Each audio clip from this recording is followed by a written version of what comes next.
Monsieur le Président, Madame la Ministre, Monsieur le rapporteur, mes chers collègues, ce lundi, la commission mixte paritaire chargée de statuer sur ce nouveau projet de loi portant diverses dispositions d'adaptation au droit de l'Union européenne a été conclusive. Nous pouvons nous en réjouir et saluons le travail de l'ensemble des membres de cette commission mixte, ainsi que celui des rapporteurs mobilisés sur ce texte. Ce nouveau projet de loi DADU a été examiné dans un contexte singulier, alors que l'Union européenne est en train d'opérer un virage important et souhaitable dans ses méthodes de travail. La simplification est devenue la priorité de la Commission européenne, priorité validée lors de la dernière réunion du Conseil européen. Le groupe Les Indépendants se félicite de cette évolution. Il en va de la compétitivité de notre continent et de notre capacité à faire de l'Europe une puissance incontournable face à la Chine et aussi maintenant face aux États-Unis.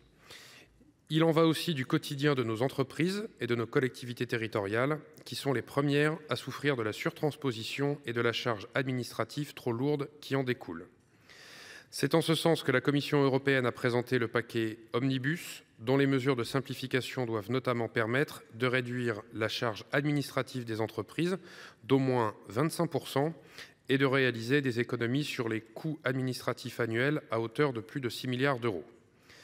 Dans ce cadre, les différentes mesures proposées par le paquet Omnibus prévoient d'alléger les directives déjà adoptées, comme la directive CSRD sur le reporting en matière de durabilité ou la directive CS3D sur la simplification du devoir de vigilance. Dès lors, la simplification des normes doit être le maître mot lors de l'examen des prochains projets de loi portant diverses adaptations au droit de l'Union européenne. Cela n'a pas toujours été le cas par le passé.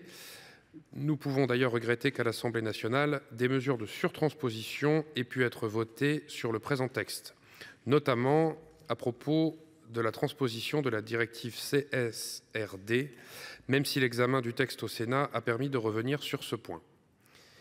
Mes chers collègues, vous l'avez compris, pour le groupe Les Indépendants, la simplification des normes est une priorité.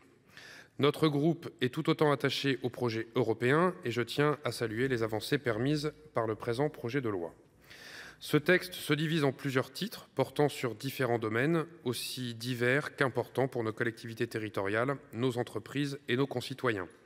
Économie, finances, commande publique, action de groupe, énergie, transition écologique, transport, santé ou encore circulation des personnes.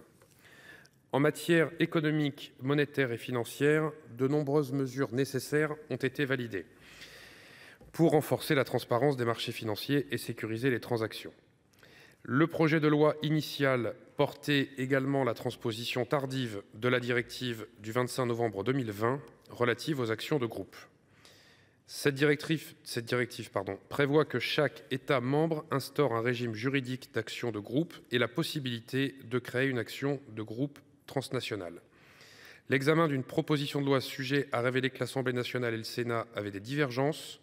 Sur ce point, un accord a été trouvé en CMP à l'article 14 et je tiens à saluer tout particulièrement le travail de nos collègues messieurs Frassa et Gosselin. Ce projet de loi vise aussi à favoriser l'électrification des infrastructures aéroportuaires et l'utilisation des carburants d'aviation durable. Ces mesures sont nécessaires. Nous pouvons par ailleurs nous féliciter de l'adoption de dispositions clés pour la mise en œuvre du mécanisme d'ajustement carbone aux frontières, dont je rappelle qu'il est porté de longue date par la France pour protéger l'Europe du dumping environnemental. Mes chers collègues, ce projet de loi DADU présente des avancées importantes pour mettre notre droit en conformité avec les normes européennes. En ce sens, le groupe Les Indépendants soutient le texte de la commission mixte paritaire, tout en restant vigilant à ce que la simplification devienne le maître mot des prochains projets de loi d'adaptation au droit de l'Union européenne que nous examinerons. Je vous remercie de votre attention.